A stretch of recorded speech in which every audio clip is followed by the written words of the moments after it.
What I am going to tell you today may sound crazy off the bat, but when you start to put yourself in the minds of others, most specifically the executives in this situation, it actually makes perfect sense for them.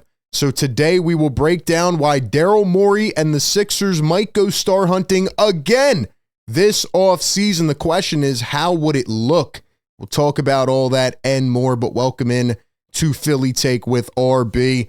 Ladies and gentlemen, I know this has been a disastrous season. It's been awful. We're all looking for hope. We're looking for something to keep our attention for next season, going into the future of this organization. And I know there's probably a handful of people already down in the comments like, RB, you're crazy. You're an idiot. This, and that. Let me be clear. I do not want this to happen. But the more I sit on it and dwell on the idea and think about how it makes sense, not only from a cap perspective, but from a team perspective, a reasoning, a rumor and news perspective, and most importantly, what we'll get into today, a business perspective, I'm starting to think it could actually be a possibility. So we will get into all of it. I'll give you my opinion and also a rant, but I want to hear from you. Question of the day down below. Sound off in the comments.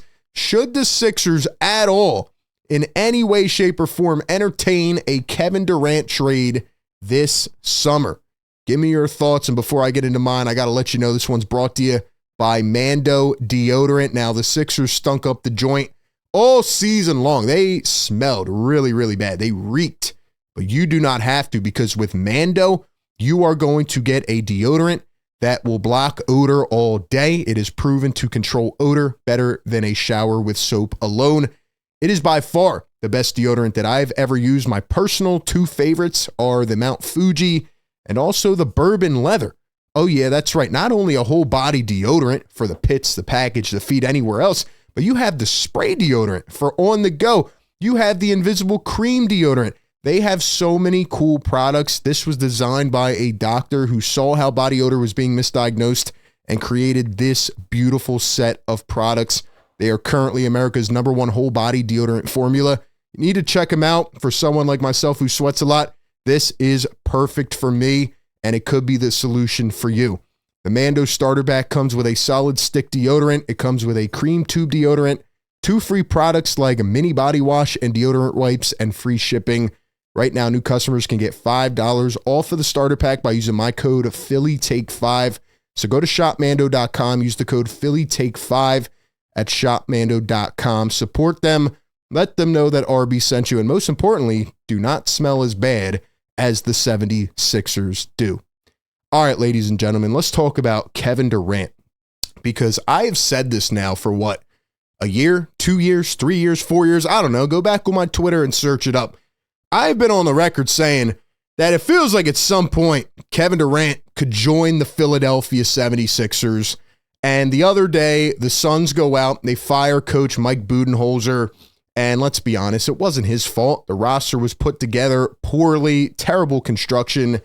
And the Suns are similar to the Sixers in that both had really bad seasons, both went with 3-star models, and they both went down the drain. And the future's not looking too bright. So they fire Mike Budenholzer. He's the scapegoat. And I put this on Twitter. I have a feeling that Daryl Morey is going to try to trade for KD. I said it at the deadline. I said it before then.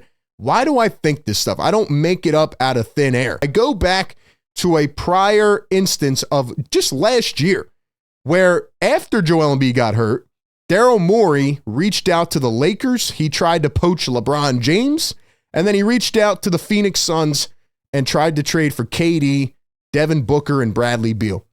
There have been so many times, even in his Sixers tenure, where Daryl Morey has inquired about superstars, right? Remember when he tried to trade Tobias to the Cavs for Jared Allen and Evan Mobley and 2 first-round picks? Like, Daryl Morey is going star hunting every offseason. That's who he is. That's what he does. I don't necessarily agree with it, and I think that Morey is kind of on a hot seat, and that takes me to point number 1. We'll look at it from a Sixers perspective. You're coming off a really torturous season. The fans don't care. The season ticket holders are selling tickets, and they don't want to be a part of it next year. And you just came out after the last game of the season and said, we are running it back, and we're going to do the same exact thing next year. Now, things can obviously change. You're in a tough spot contract-wise, But we don't know the health of Joel Embiid right now. We don't know if he's going to start the year next year. And Paul George got hurt 6 times this year, did not look like himself. It looks like you whiffed on a max. So from a Sixers perspective, they need a jolt of life here to get the fans interested, engaged, right? And how could they do that?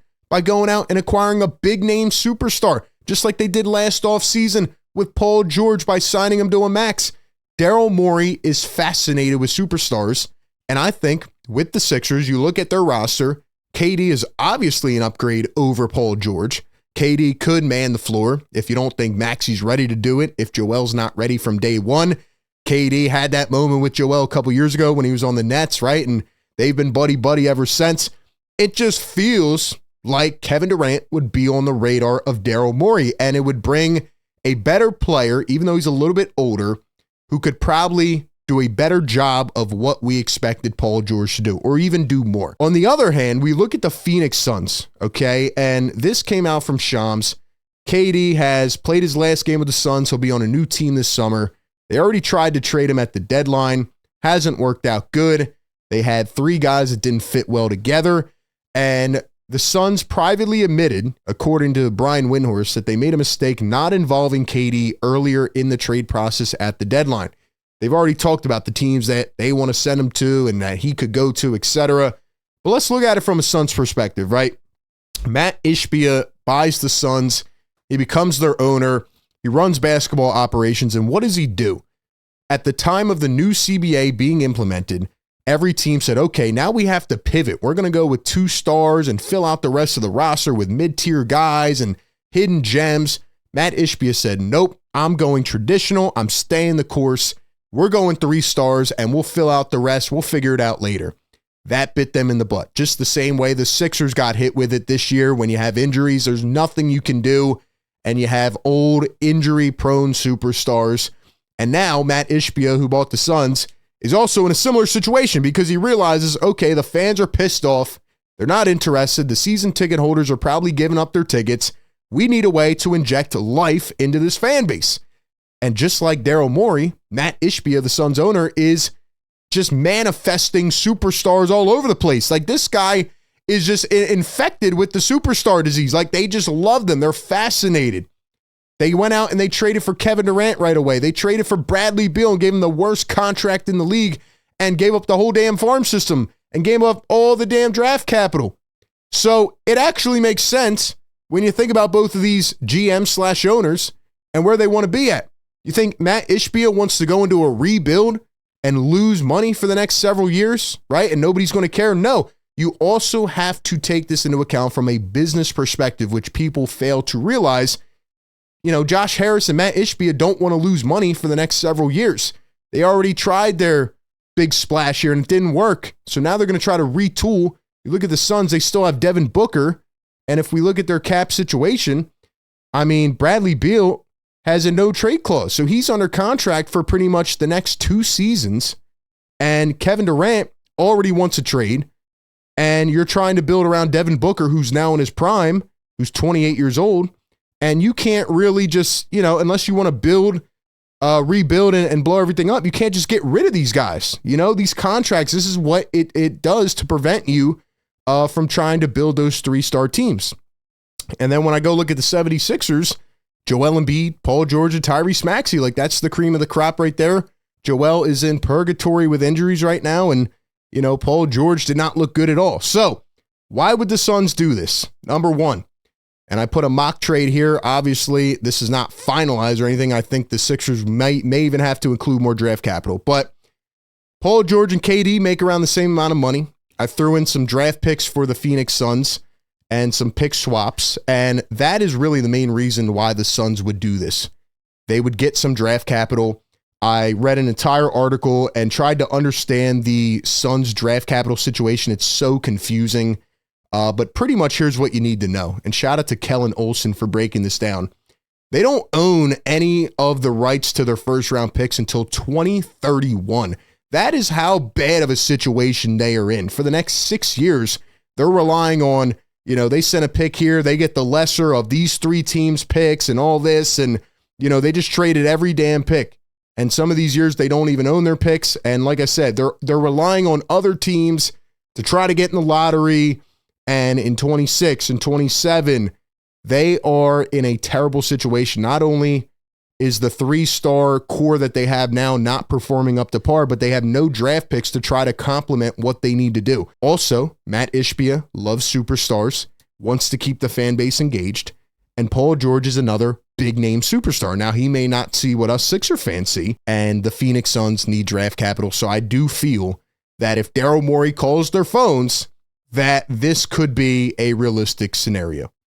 The 76ers, again, would bring KD here.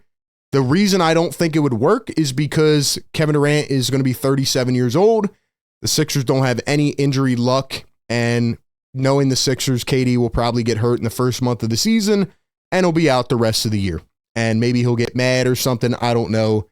But yeah, from a player perspective, Kevin Durant is one of the greatest scorers to ever touch a basketball. He averaged 26 a game this year. He was out on an island. He had no help pretty much from the Phoenix Suns co-stars other than Devin Booker. Bradley Beal's just another guy. And, the way you look at it from a Sixers perspective is if all of these guys could get healthy and play together, the Joel Embiids, the Kevin Durants, Tyrese Maxeys, it would actually make perfect sense. And we said this years ago, but it just feels like a very Daryl Morey move. It feels like a very Sixers move to go laterally here and, try to patch this up. So is there any world where Daryl Morey goes out and he calls again about Kevin Durant? I think there is. And I fear that the Sixers will get involved in the Kevin Durant sweepstakes. Those are my thoughts. Give me yours down below. Do you think the Sixers should trade for KD? Do you think it could actually happen? Give me your thoughts. Appreciate everybody for tapping in. Be sure to like, comment, and subscribe. And as always, I'll catch you on the next one. Peace.